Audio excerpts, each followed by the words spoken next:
La doctora Fiorella Álvarez es infectóloga. Adelante. Médico infectóloga de la Universidad Peruana Cayetano Heredia, tiene una maestría en control de enfermedades infecciosas y tropicales por la Universidad Cayetano Heredia, investigadora del Instituto de Medicina Tropical Alexander von Humboldt, docente y médico asistente del Departamento de Infectología del Hospital Cayetano Heredia y responsable de estrategia de enfermedades metaxénicas de la Universidad Peruana Cayetano Heredia. El tema que nos va a presentar la doctora son dos temas: ITU recurrente, la visión del infectólogo, y el urocultivo en ITU recurrente, recomendaciones y análisis de resultados. Un fuerte aplauso, por favor, para la doctora.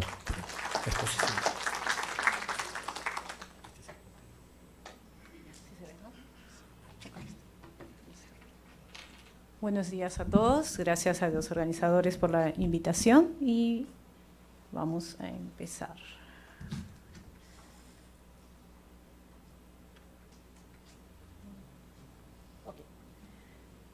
Vamos a bajar esto un poquito, no soy tan alta como el doctor. Ya. Ok, entonces esta es mi declaración de intereses. No trabajo para la industria farmacéutica, no tengo ningún conflicto de interés y cualquier recomendación hecha en esta charla no tiene nada que ver con la industria farmacéutica ni con el apoyo de esta. Este es el contenido de la charla, una introducción muy pequeña, puesto que ya el doctor nos ha dado una buena introducción. Vamos a ver el tema de qué vamos a tratar y qué no vamos a tratar. Ahí vamos a hablar mucho de lo que es la bacteriuria sintomática y también un poco de lo que es resistencia antimicrobiana, recomendaciones de manejo tanto en ITUs normales como en ITUs recurrentes, y vamos a terminar con un poco de interpretación de urocultivos. Entonces, a forma de introducción, como sabemos, las ITUs son muy frecuentes, las mujeres más que hombres, en una relación de 30-1, 60% de las mujeres que estamos aquí presentes vamos a tener ITU al menos una vez en nuestra vida, si es que ya no la hemos tenido. Afecta a más de 150 millones de casos al año, el 90% es de origen bacteriano, también tenemos algunas de origen micótico, y es la segunda causa de infección más frecuente en los humanos, solo detrás de las infecciones del tracto respiratorio. En cuanto a ITU recurrente, un 30-40% de las mujeres a lo largo de su vida van a experimentar lo que es una ITU recurrente. Está asociada a una alta morbilidad y sobre todo afecta mucho la calidad de vida de las pacientes. Incluye tanto ITU alta como baja y es 30 veces más frecuente en mujeres que en varones. Entonces, la ITU recurrente, ya el doctor lo mencionó, son 2 episodios de ITU en un lapso de 6 meses o 3 en el lapso de 12 meses. La diferencia entre recidiva y reinfección: recidiva estamos hablando del mismo germen, probablemente el tratamiento antibiótico no fue el adecuado, no fue la droga correcta o no fue el tiempo correcto, y esta aparece poco tiempo después de haber terminado aparentemente satisfactoriamente el tratamiento y corresponde a un 20% de las ITUs recurrentes. En cambio, lo que es la reinfección, estamos hablando de cepas diferentes. Esto corresponde ya al 80% restante y sobre todo se da en mujeres sexualmente activas, como ya mencionó el doctor, o posmenopáusicas, o personas que tengan alteraciones urológicas. Factores de riesgo, solo para hacer algo pequeño, en mujeres jóvenes, la actividad sexual. Pacientes con actividad sexual diaria tienen 9 veces más riesgo de hacer ITUs recurrentes. El inicio de la actividad sexual temprana, antes de los 15 años, se menciona también la nueva pareja sexual, sobre todo porque está usualmente asociado a un aumento de la frecuencia de las relaciones sexuales. El uso de espermicidas, no está muy claro, no hay estudios claros, pero también se menciona que el sexo anal previo al sexo vaginal también es un factor de riesgo, sobre todo si no hay preservativo. Y el consumo de antibióticos, puesto que altera toda la flora microbiana. En mujeres posmenopáusicas, estas también experimentan ITUs recurrentes, sobre todo ya hay algunas alteraciones morfológicas, puede haber insulinarias, cistocele y todo lo que lo mencionó. La diabetes mellitus es otro factor y el déficit estrogénico, que ustedes lo conocen mejor que yo. También otros factores de riesgo de la diabetes mellitus, hay glucosuria, y en la glucosuria y en la vejiga neurogénica todo esto conlleva también al aumento y alteración de la flora microbiana. Y claro, los pacientes que tienen cateterismo vesical, ya sea permanente o intermitente. Entonces, ¿cuál es nuestra mapa microbiológico? Esto es de un artículo ya un poco antiguo, este es del Hospital Guillermo Almenara, y estos son los gérmenes aislados en sus urocultivos. A la cabeza, E. coli. Me llama la atención que tengan pseudomonas en segundo lugar, usualmente es Klebsiella la segunda, pero E. coli y Klebsiella son los gérmenes más frecuentes. Por ahí podemos tener pseudomonas y otros. Les presento un pequeño caso. Vamos a ver 3 casos muy rápidamente. Entonces tenemos a una mujer, 38 años, no antecedentes, y acude con emergencia con 3 días, caracterizado por fiebre y malestar. No hay otras molestias. le hacen exámenes de todo y lo único que encuentran es un examen de orina patológico, encuentran leucocitos en 30-40 por campo, no hay hematíes, nitritos negativos, y hacen por ahí un urocultivo. Y el urocultivo es lo que estamos viendo acá. Tenemos una E. coli con 10 a las 5 unidades deformadas de colonia y con este perfil. Y por aquí ya empezamos a ver algunas resistencias. Tenemos a Cipro, Cotri, Genta. Mantengan ese caso en mente. Segundo caso, 52 años, está hospitalizada en neurocirugía porque tiene una tumoración cerebral, va a entrar a resección y le hacen todos los prequirúrgicos, entre ellos examen de orina y urocultivo. Y lo llaman a ustedes porque, doctor, hemos encontrado una Klebsiella y mire ese perfil de resistencia, es resistente a todo. ¿Qué hago? ¿Qué le doy? ¿Qué hago con esta paciente? Así no va a entrar a sala, doctor. Tercer caso. Mujer de 71 años que desde hace 6 meses refiere que cursa con infecciones urinarias a repetición. Tiene prurito y ardor vaginal, no hay poliaquiuria, no hay disuria, no hay tenesmo, no hay urgencia. Y dice que ha recibido todos los antibióticos habidos y por haber y cada vez su urocultivo está peor. El geriatra no sabe qué hacer y la deriva para su control. Y miren el urocultivo que tenemos, una E. coli con 10 a la 5 y miren este perfil de resistencia. Y ahí nomás de lejos no das miedo. Entonces, con esos 3 casos nos debemos hacer unas preguntas. ¿Esto es una infección? ¿Está colonizada? ¿O es solamente una contaminación? Tal vez la muestra estuvo mal tomada. Si es que digo que es una infección, ¿qué antimicrobiano debo indicar? ¿O basta un solo antimicrobiano? ¿Tengo que usar 2? ¿Tengo que usar 3? ¿Qué dosis debo dar? ¿Cuánto tiempo debo dar? ¿Y qué exámenes solicitar? Entonces, cosas básicas. Sintomatología urinaria más urocultivo, igualito. Pero estos 3 casos, como vieron, el primer caso, la paciente simplemente era fiebre, malestar y un urocultivo positivo. El segundo era una paciente con una tumoración cerebral que no tiene nada más, pero en el urocultivo prequirúrgico sale positivo. Y el tercero, una señora que tiene molestias vaginales y urocultivos positivos por 1000. Entonces, urocultivo positivo solo no hace diagnóstico de ITU. Esto es, como bien mencionó el doctor, una bacteriuria asintomática. Entonces, ¿qué es una bacteriuria asintomática? Es la presencia de una o más bacterias, podemos tener una flora plurimicrobiana que puede o no haber piuria, es decir, puedo tener un examen de orina alterado, pero en ausencia de signos y síntomas de infección urinaria. Aquí podemos ver un poco de la prevalencia de la bacteriuria asintomática para que vean que no es poco frecuente. En mujeres sanas premenopáusicas está hasta un 5%, en gestantes sube hasta casi un 10%, en posmenopáusica también cercano al 10%, mujeres con diabetes sube hasta un 16%, personas que ya son mayores también tenemos entre un 16 a un 20%, si es que están en cuidados de salud, por ejemplo las personas que están en geriátricos o que viven institucionalizadas llegan hasta un 50%. Miren acá, personas con catéter, si tienen un catéter por largo tiempo, un 100% de ellos van a tener bacteriuria, que es una de las preguntas que le hicieron al final, doctor. Entonces el tema es tratar o no tratar. Cuando trato una bacteria, cuando no le hago caso, cuando debo asustarme ese antibiograma o cuando ni siquiera debo mirarlo. Esto es lo que mencionan las diferentes guías y vamos a ver todos estos escenarios. Pacientes pediátricos con bacteriuria asintomática no se trata. Mujer sana que no esté gestando con bacteriuria asintomática, sea cual sea el escenario, no se trata. Mujer sana posmenopáusica, no se trata. Gestante, sí. Como ustedes lo saben muy bien, en la gestante sí debo tratar la bacteriuria asintomática. Es uno de los 2 escenarios en el que sí o sí debo tratarlo. Ancianos, esto es muy frecuente. Por ejemplo, nos llegan pacientes a la emergencia muchas veces, ancianos, que están con malestar, fiebre nada más, o están decaídos o con trastorno de sensorio y dicen, bueno, pero es que el anciano no me va a decir si tiene una ITU o no, no me va a dar síntomas, no sé si tenga, tal vez tiene, pero no sabe expresarlo, que es la clásica que nos dicen los geriatras. Entonces, si es que no hay otros síntomas, nada sugerente de ITU ni síntomas sistémicos, no debemos tratarlos. En cuanto al anciano con compromiso neurológico y que haya compromiso sistémico, ahí vamos a verlo, hay algunas notas al respecto, es más no, pero por ahí podemos justificar el tratar. Diabéticos, no, debemos tratarlo, así no importa que sea diabético, no importa que su inmunidad esté suprimida. Pacientes con trasplante, ya sean que estén previos al trasplante o que estén en la inmunoterapia para el trasplante o post-trasplante, ya sea renal o otro órgano sólido no renal, tampoco debe tratarse. Pacientes con neutropenia, es muy frecuente pacientes oncológicos que van a entrar a quimioterapia y nos llegan porque nuevamente dentro de su desfocalización está el urocultivo, tampoco deberían tratarse. Pacientes con traumatismo vértebro-glandular nos van a decir, bueno, pero usa una sonda Foley, tiene que hacerse cateterismo, tienen vejiga neurogénicas, tienen factores de riesgo, pero no se trata de una bacteriuria asintomática. Lo mismo, portadores de catéter permanente tampoco. El segundo caso que les mostré, previo a una cirugía no urológica, no se trata, dejemos de pedir urocultivos como prequirúrgicos, no los vamos a tratar, por más que salga lo que salga el bicho más horroroso del mundo. En cambio, en procedimientos urológicos, ahí sí debemos tratarlos, porque voy a entrar a lo que es la mucosa urológica, voy a entrar a vías urinarias, y si tengo un germen ahí, pues sí, lo puedo llegar a una bacteriemia. Entonces, como podemos ver, los dos casos sí trato una bacteria asintomática es la mujer gestante, procedimientos endurológicos, y aquí con los ancianos con trastorno neurológico voy a hacer algo permisiva. Entonces, veamos de nuevo con las gestantes. A las gestantes se le tiene que hacer un screening con un urocultivo, idealmente en etapas tempranas. Si es que este es positivo, debemos tratarlo.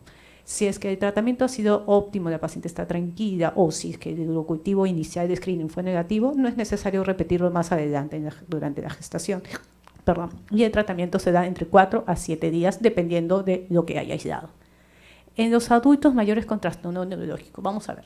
Si tengo un paciente con bacteriuria y con delirio, pero no hay signos y síntomas de infección urinaria, no hay síntomas sistémicos, pues debo buscar otra causa para el delirio, no necesariamente es infecciosa. Si tiene bacteriuria, pero hay una caída del sensorio, no hay signos y síntomas de infección urinaria sistémicos, busco otra causa. Debo evitar los antimicrobianos en estos pacientes porque hay muchos eventos adversos. Dar antimicrobianos no hay cualquier cosa, sobre todo en adultos mayores, podemos darles diarreas, podemos causar muchas molestias. Y la bacteriuria, más si es que tengo bacteriuria, pero hay signos y síntomas sistémicos de infección severa, aquí lo voy a tratar. Pero no necesariamente porque estoy tratando una ITU, puede estar tratando una bacteriemia, puede estar tratando otra cosa, pero ahí sí le voy a dar antibióticos en lo que encontramos la causa. Y esto era lo que les mencionaba para procedimientos urológicos. Se tiene que hacer siempre un screening previo a un procedimiento urológico para evitar la sepsis postoperatoria, y usualmente son cursos de antibióticos cortos. Este es un ejemplo con lo que son cirugías traumatológicas, en el que también se hizo lo mismo, ¿no? Tratar con screening urológico previo y tratamiento antes de una cirugía traumatológica, y se vio que dar tratamiento como no dar estas bacteriurias no hizo mayor diferencia. Entonces, ahora sí voy a hablar un poco ya más en mi tema. Esta es una portada del 2004 de la guía de la ITSA, de la Revista Americana de la Sociedad de Infectología, en donde el título era bastante alarmante. Tenemos malos gérmenes, pero ya no hay drogas. Ya desde hace muchos años, para los que han podido trabajar con pacientes en UCI deben haberlo visto, tenemos muchos pacientes con gérmenes resistentes a todo, que lo único que nos queda es rezar, echar agua bendita y prenderle una velita a los santos, porque tenemos ya mucha resistencia. Esto sobre todo empeorado en la era post-COVID, puesto que en el COVID el paciente se complicaba, se sobreinfectaba y se le daba todo, y ahora tenemos gérmenes muy resistentes. Esto es un estudio ya algo antiguo, pero es una predicción de qué va a pasar en el 2050 si es que seguimos por el mismo camino. La primera causa de mortalidad van a ser la resistencia antimicrobiana, antes que en cáncer, antes que otras infecciones. La resistencia antimicrobiana va a pasar a ser el primer lugar en mortalidad si es que seguimos sin hacer nada. Actualmente la resistencia antimicrobiana es la tercera causa de mortalidad a nivel mundial, con casi 5 millones de muertes que deberían ser evitables.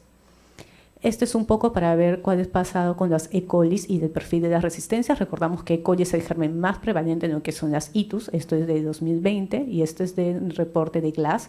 El GLASS es un reporte internacional que hace una vigilancia de múltiples gérmenes. Perú ya forma parte del GLASS desde 2019. Y aquí podemos ver en estas cepas de uropatógenos la resistencia a la ceftriaxona, por ejemplo, a las cefalosporinas. Miren, estamos en casi 40, casi 50%. Y también, si bien es cierto, no es tan alta, ya estamos viendo resistencia a carbapenems en los uropatógenos, que llega entre un 5 hasta un 20%. Y esta es una nota, no pude encontrar el artículo original, pero esta es una nota de 2018 de DNS a raíz de un estudio que se hizo en Cayetano, donde casi el 50% de las infecciones urinarias son multidrogoresistentes. Para ser más exacto, el 49.5% de las cepas de E. coli fueron multiresistentes. Como mencionaba, ya lo deben haber manejado. Quinolonas ya no es una primera opción desde hace muchos años para las infecciones urinarias. Entre el 50 y 70% de nuestros gérmenes son resistentes a las quinolonas. Cerca de un 50% son resistentes a las cefalosporinas. Entonces, estas drogas ya no deberíamos usarlos como primera línea. Este es un perfil de susceptibilidad que se hizo en la clínica peruano-japonesa entre 2014 y 2016. Tenemos a los gérmenes E. coli, Klebsiella, Proteus, Pseudomonas y Enterobacter, y vamos a ver la sensibilidad. Aquí estamos viendo la sensibilidad. La sensibilidad a penicilinas es de un 30%. Si sacamos pipetazo, tenemos un 30% o un 20% de susceptibilidad en la E. coli. A las cefalosporinas, poquito más del 50%. A carbapenems, todavía es sensible la E. coli, pero si nos vamos a ver las pseudomonas, ya la sensibilidad a carbapenense es de casi un 40%. Entonces, estamos ya ante gérmenes multidrogoresistentes y es por eso la necesidad de identificar ante qué estamos y si requiere tratamiento o no, porque tenemos que tratar de disminuir estas tasas o al menos que no aumenten de formas tan alarmantes. Estas son algunas pequeñas guías que las he tomado prestado de la doctora Coralie García, que es quien dirige el programa de PROA de mi hospital, y tratamos de hacerlo algo didáctico.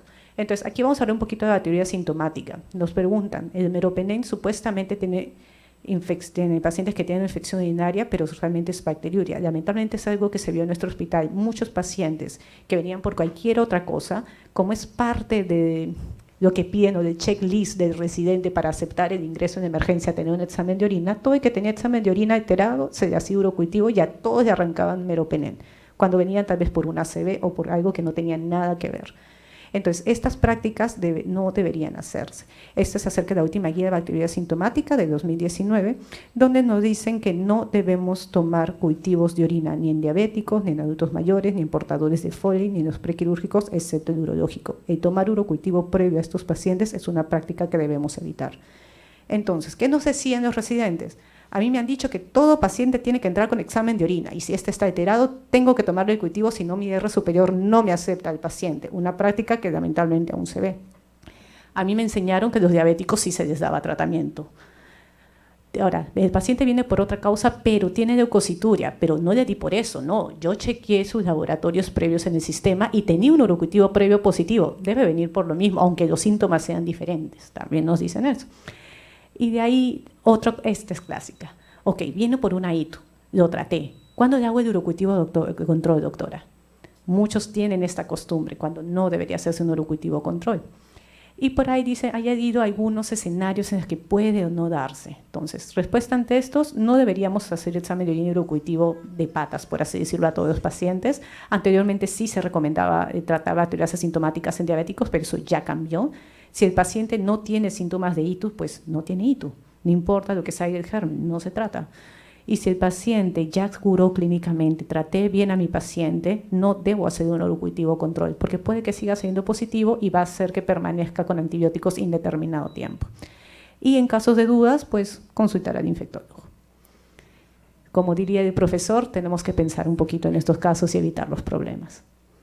Entonces, ¿a quiénes sí voy a tratar? Recordar gestantes y procedimientos urológicos. En cuanto a lo que es la cistitis, al menos el 50% de nuestras E. coli ya son resistentes a quinolonas, a las fluoroquinolonas. Entonces, ¿qué debo dar en la cistitis?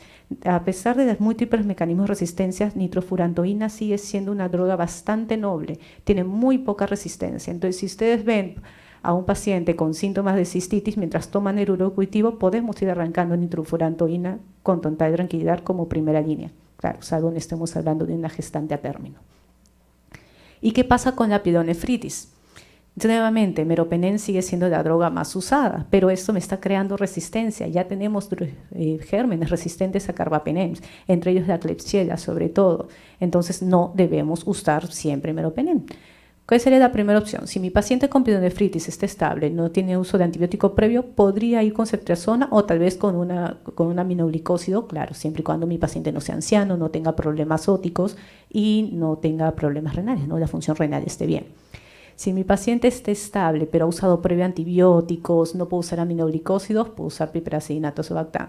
Si tengo un paciente inestable, en shock severo, ahí sí, voy con todo con carbapenem y esto se va a ir evaluando conforme salgan los urocultivos y los resultados. Estas son algunas pequeñas cosas que los podemos leer. Y este es un pequeño cuadro acerca de lo que hacen en las ITUs recurrentes. Primero, hay que hacer una buena historia y un examen físico. Como decía el doctor previamente, ¿estamos realmente ante un episodio de ITUS? ¿Son síntomas realmente de ITUS o estamos ante otra cosa? ¿Qué debemos hacer? Un examen de orina, debemos tomar el urocultivo. Aquí entre los exámenes, dependiendo del escenario del paciente, ver si es que vemos el residuo postmiccional, dependiendo de eso y de los escenarios, ver si es que hace o no una cistoscopía. No se le hace a todos los pacientes, son casos muy aislados. Y debemos tratar la infección con la droga adecuada. Y nuevamente, no tratar bacteriurias asintomáticas. ¿Qué pasa con los episodios subsecuentes? ¿Es necesario el urocultivo? Pues sí, siempre es necesario el urocultivo. porque ahí tenemos que saber qué realmente tenemos, si es que hay resistencia o no, o si tal vez estamos ante otra cosa. Y cuando empezar antibióticos, una vez tomado el cultivo, podemos iniciar antibióticos de forma empírica y luego acomodarlos de acuerdo al resultado del cultivo. Entonces, un poquito de profilaxis antimicrobiana, y aquí es donde entra el debate entre el infectólogo y las demás especialidades. Nosotros decimos que sí, no me opongo, pero solo si las medidas higiénicas y demás no han sido eficaces. Entonces, para nosotros primero hay que ver toda la parte higiénica, toda la parte conductual, y si esto fracasa, pues sí, necesita profilaxis antimicrobiana, no lo vamos a negar. Ahora, y estos han demostrado ser efectivos. Hay que tomar en cuenta la severidad del cuadro previo, manejo de antibiótico, si es que hay riesgo de desarrollar complicaciones o no, el urocultivo que tengo, e idealmente lo que se recomienda es las dosis únicas, es decir, estas dosis cuando haya un tiger, por ejemplo, o un gatillo, por ejemplo, las itus boicotales. Tomar ahí el antibiótico y no estar tomando de forma permanente. ¿Qué nos dice Cochrane? Esta es una revisión bastante antigua, es de 2004, pero todavía sigue siendo citada y sigue siendo muy buena. Juntaron a 19 ensayos clínicos en los cuales se llegó a recolectar a 1.120 mujeres no gestantes, y lo que los autores concluyen es que la profilaxis antibiótica, que fue entre 6 a 12 meses, reduce las itus recurrentes comparadas con placebo. Entonces, según esta revisión, sí, la profilaxis antibiótica sí ha demostrado una disminución en lo que es las itus recurrentes. Pero eso es en mujeres premenopáusicas. ¿Y qué pasa con adultos mayores? Muchos de ustedes pueden ver tanto hombres como mujeres, tal vez ustedes por la especialidad ven más mujeres, pero ¿qué pasa con ellos?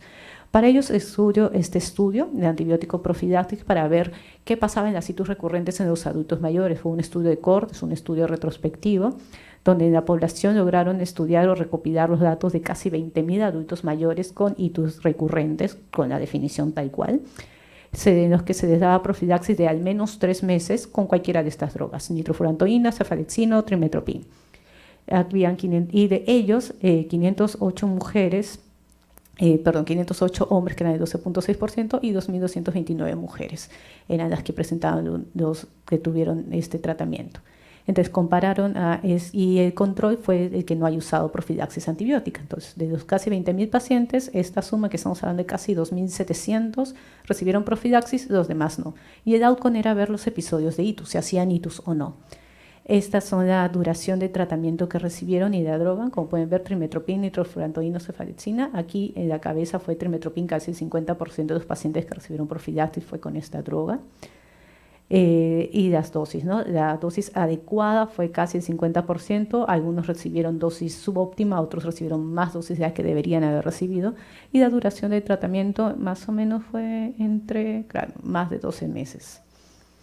¿Y qué encontramos? Vamos a subrayar de frente lo llamativo, tanto en hombres como en mujeres.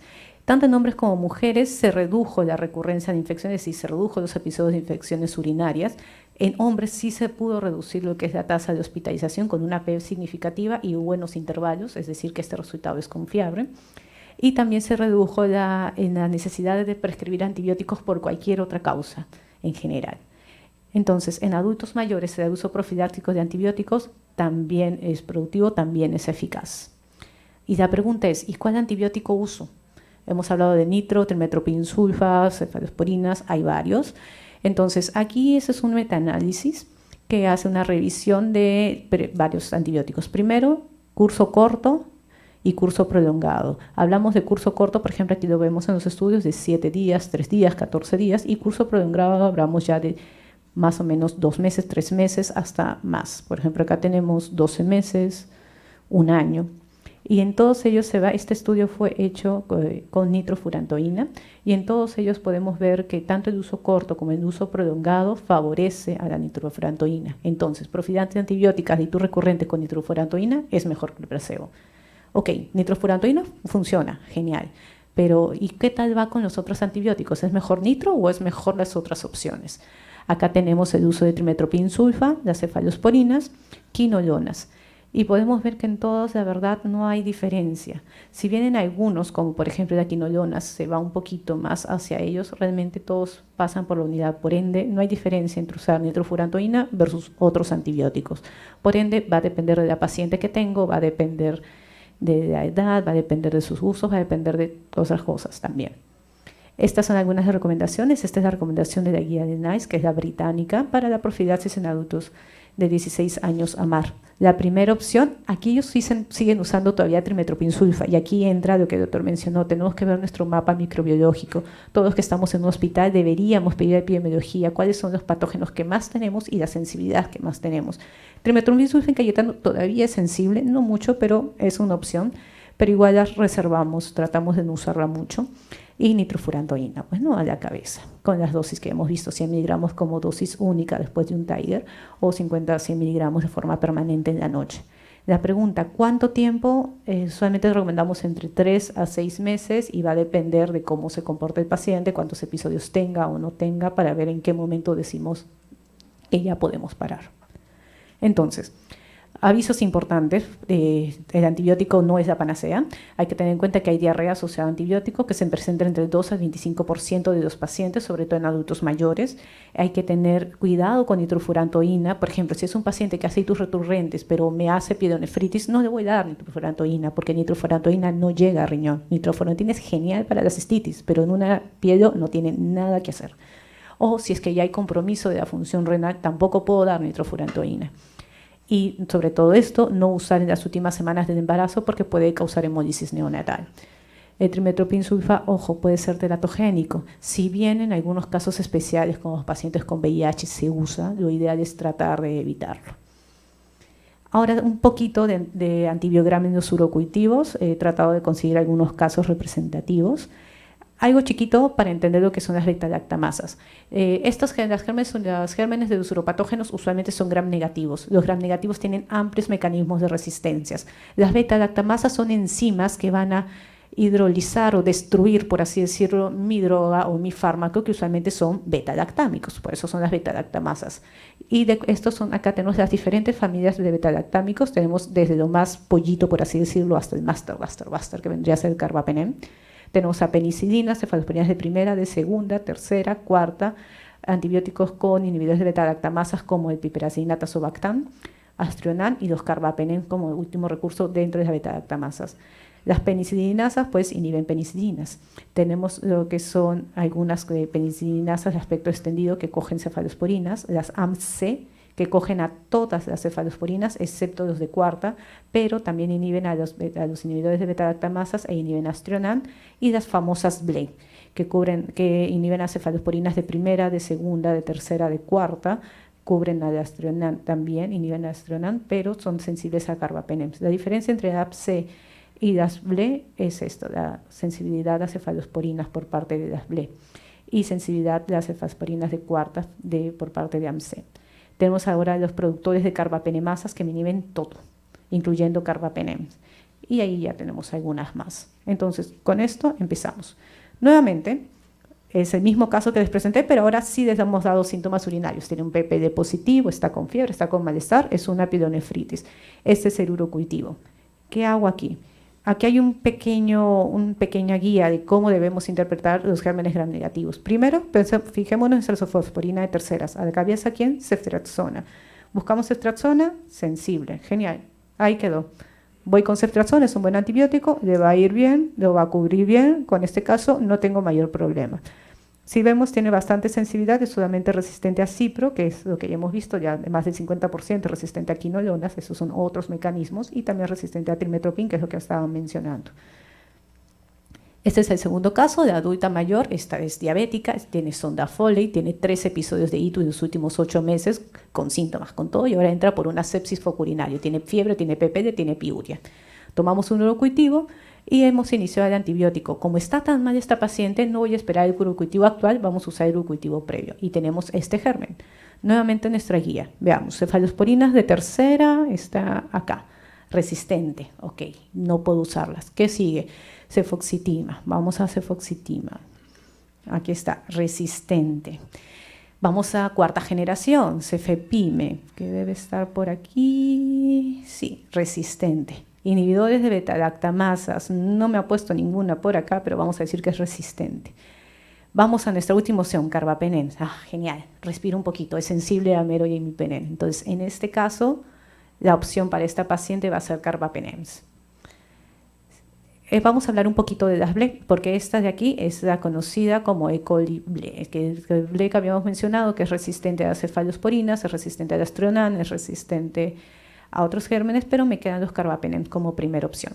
Si es que estuviéramos en una cistitis, puedo seguir usando nuestra buena amiga la nitrofurantoína. Entonces, recuerden, nitrofurantoína es una droga muy amable, entonces la podemos seguir usando.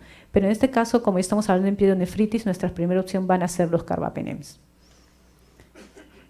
Ahora otra, gestante de 15 semanas, ocurre control prenatal, hay molestias urinarias asociadas desde hace 3 días, tiene dolor lumbar, tiene fiebre.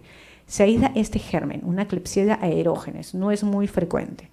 Y este es el antibiograma. Dijimos cefalosporinas, vamos a ver cómo está ceftriaxona. Y por aquí debe estar ceftriaxona, aquí está. Sensible, decimos genial, ceftriaxona es sensible, entonces arranca ceftriaxona. Pero empeora, requiere vasopresores y va a UCI. ¿Qué pasó? Supuestamente es sensible a Ceftriax, ¿por qué no está funcionando? Aquí es donde entra este germen. Este germen es un productor natural de AMC. AMC es una beta-lactamasa que a veces se oculta y puede darme un antibiograma sensible, pero yo doy la ceftriaxona o doy la cefalosporina y hago que estas beta-lactamasas se activen. Y por ende me hace resistencia. Por más que este antibiograma dé susceptibilidad, no debo usarlo. Ahora, ¿cuáles son los gérmenes productores de AMC? Son estos de acá: Aeromonas, Morganella, Providencia, Clostridium frundini, Enterobacter y Serratia. Aquí está nuestra Klebsiella aerógenes, antes llamada Enterobacter aerógenes. Estos gérmenes son productores naturales de AMC. No importa que el antibiograma me diga sensible a cefalosporinas, no debemos usarlos. La principal línea aquí siempre van a ser los carbapenems. Y hay muchos laboratorios que cuando aíslan estos gérmenes simplemente no informan las cefalosporinas para evitar estos errores, pero hay algunos que todavía lo siguen informando. Entonces, algunas conclusiones: tanto las citus como las citus recurrentes son extremadamente frecuentes, sobre todo en mujeres. Factores de riesgo: la actividad sexual, este estado posmenopáusico. El urocultivo positivo no es sinónimo de una ITU. Y la resistencia antimicrobiana es una realidad, es un problema de salud pública y si no lo frenamos va a ser nuestra condena en los próximos años y vamos a volver a la era preantibiótica, donde no tenemos antibióticos ni armas contra estos gérmenes. El tratamiento empírico, si es una cistitis, podemos arrancar con nitrofurantoína y si es una pielonefritis podemos usar ceftriaxona o aminoglicósidos. La profilaxis antibiótica, nuevamente, si es que las otras medidas no han sido efectivas, en itus recurrente es efectiva. El urocultivo es esencial para manejar un itus recurrente y, lo final, confía en su infectólogo. Muchas gracias.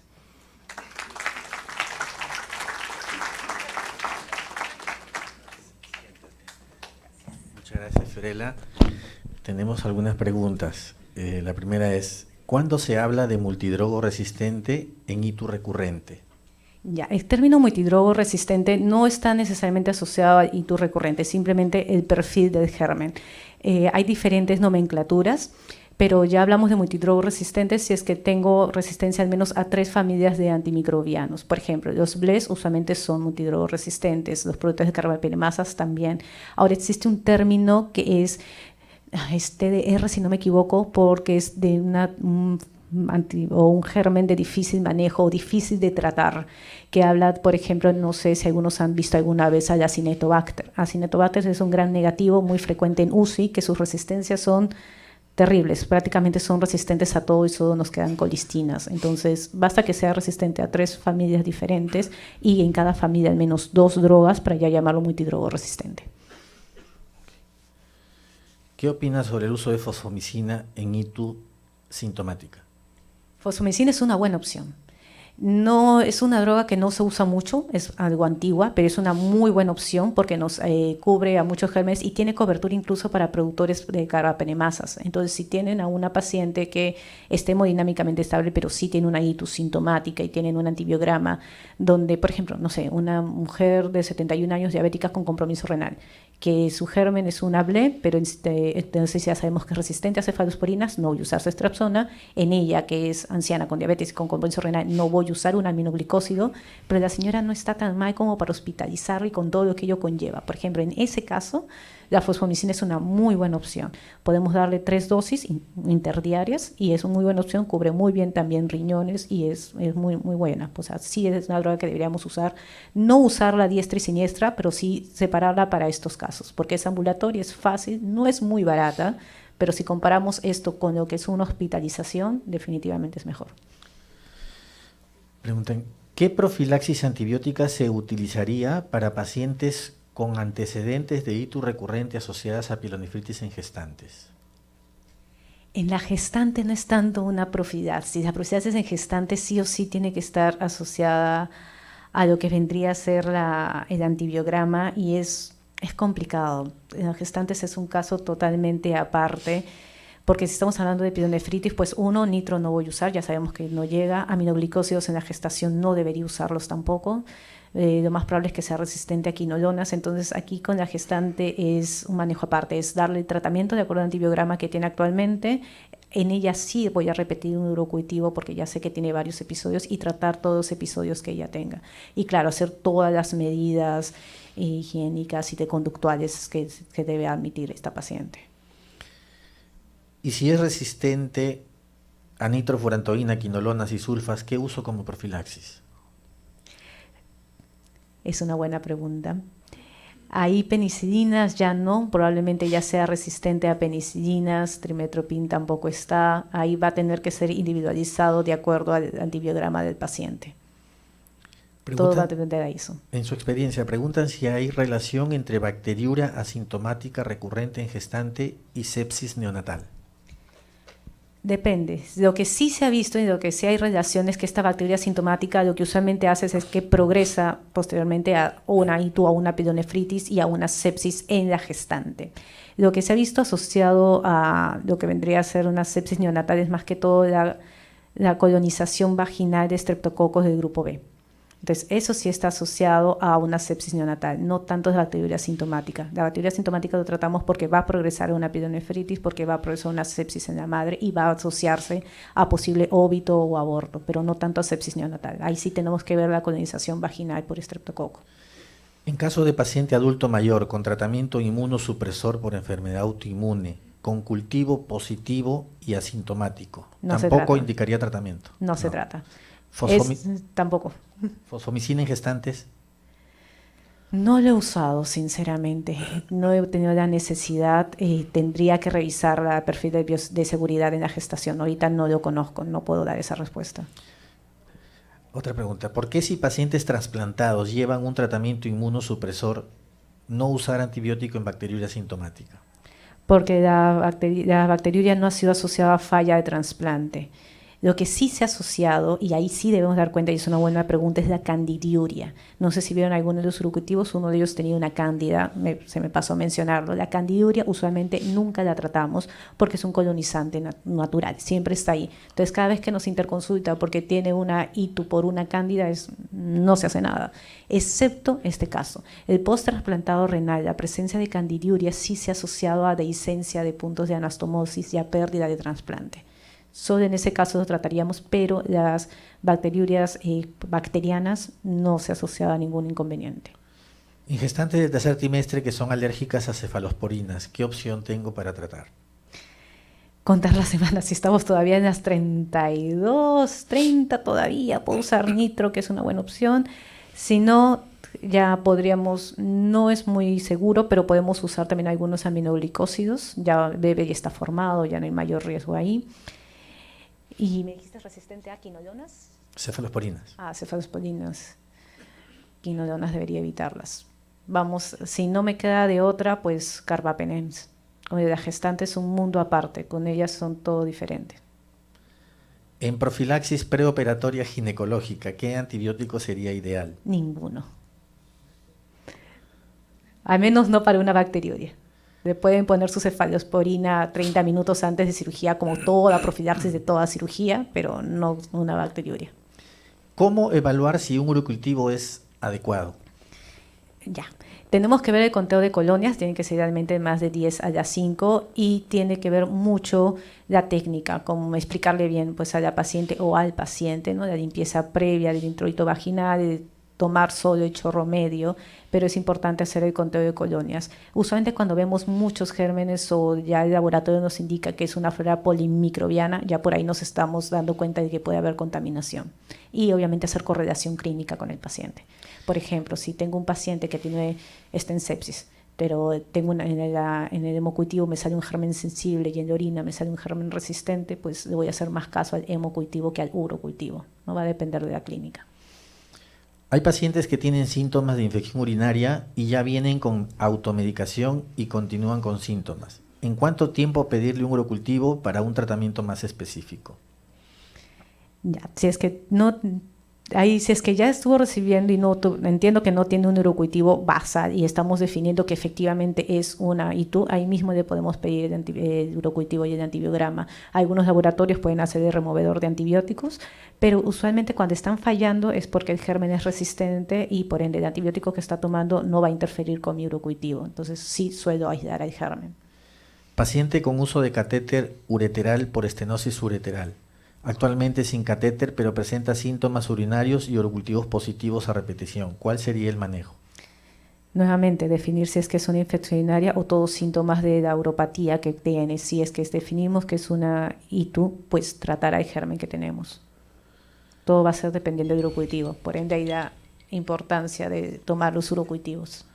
¿Los kits de urocultivo en nuestro medio cubren todos los gérmenes?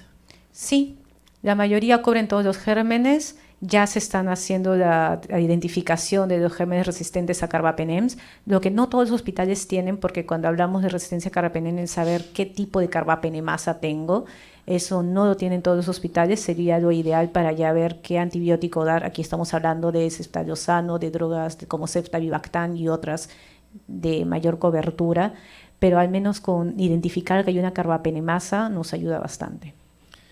En un examen de orina, ¿cuándo lo considero patológico para pedir un urocultivo? Cuando haya síntomas urinarios. Si no, no. El uso de ampicilina sulbactam en gestantes como alternativa a cefalosporinas. Wow, es una bomba. Es un antibiótico bastante potente. No, si es que estoy con una infección urinaria, tengo que ver.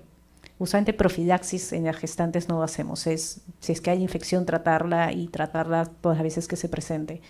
Pero nuevamente va a depender del antibiograma y lo ideal es tratar de usar la droga de menor espectro, pero que cubra los gérmenes. Bacteriuria sintomática en gestantes E. coli BLE. ¿Se hospitaliza para tratamiento?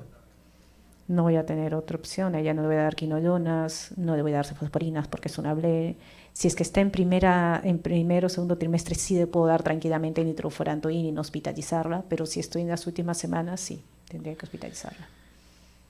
¿En qué consiste el tratamiento supresor en gestantes con urocultivos positivos a pesar de tratamiento? ¿Hasta cuándo se puede dar y qué opciones de medicamentos tenemos? En la gestante del tratamiento antimicrobiano tratamos de prolongarlo. Usualmente una cistitis la tratamos entre 3, 5 días, exagerando 7, no más.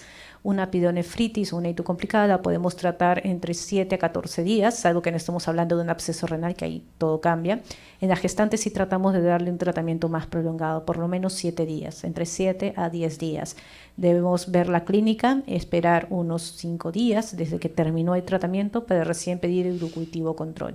Pero nuevamente, si la gestante ya no hay síntomas, está yendo muy bien, este urocultivo control está negativo, no tengo que seguir haciendo tamizajes. Si es que persisten los síntomas, todo va a depender del germen ICAIS. Luego de una cirugía de prolapso en paciente que hace retención urinaria y se reinstala sonda Foley, ¿debe ir acompañado de uso de antibiótico y No. por cuánto tiempo? No. O sea, dimos, si es que hubo bacteriuria, la traté, pero después no es necesario. ¿Qué opinión del uso de algunos jabones ginecológicos que incluyen clorhexidina o ácido bórico en algunas pacientes podrían predisponer a ITU, bacteriuria sintomática? Ahí sí no es tanto mi campo, pero lo que puedo decir en cuanto a teoría es que si va a alterar el pH vaginal y va a disminuir los lactobacillos, va a predisponer a una ITU. Ok. Agradecemos con un fuerte aplauso a la doctora Fiorella Álvarez.